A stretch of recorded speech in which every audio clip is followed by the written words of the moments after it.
ওরা যাযাবর, ঝাঁকে ঝাঁকে ঘুরে বেড়ায়। ওদের ঘরবাড়ি মানুষের শরীরে তৈরি করে। তাই যে কোনো শরীরেই ওরা বসতি স্থাপনের চেষ্টা করতে পারে।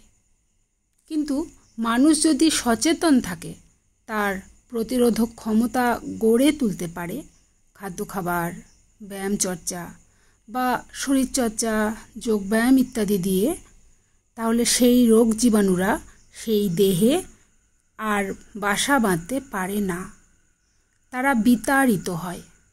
আমাদের শরীরের রক্ত বা ইত্যাদি আমাদের প্রতিরোধক ক্ষমতার যে সৈনিকগুলো, তারা তাদের বিতাড়িত করে, অর্থাৎ বাসা বাঁধতে পারবে না। রোগ হলেও যে কোনো মানুষেরই শরীরে রোগ আসতেই পারে। সচেতন থাকলে সেটা সাময়িক, কিছুদিনের জন্য। এটা মাথায় রাখতে হবে, শরীরের এই ক্ষমতা সব সময়ের জন্যই আছে। যদি আমরা প্রতিরোধ ক্ষমতাহীন হই তাহলেই মুশকিল। আর এই প্রতিরোধ ক্ষমতাহীন হই নানা কারণে। আমাদের রক্ত দুর্বল হয়ে যায় দূষিত খাদ্য খাবার খেয়ে।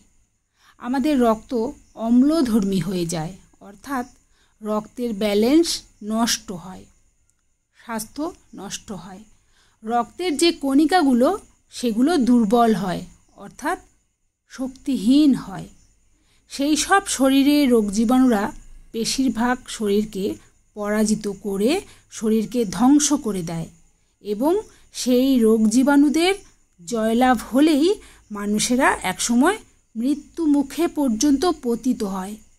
শরীর যদি ঠিক থাকে তাহলে কোনো জীবাণুর আক্রমণই শরীরে থাকবে না।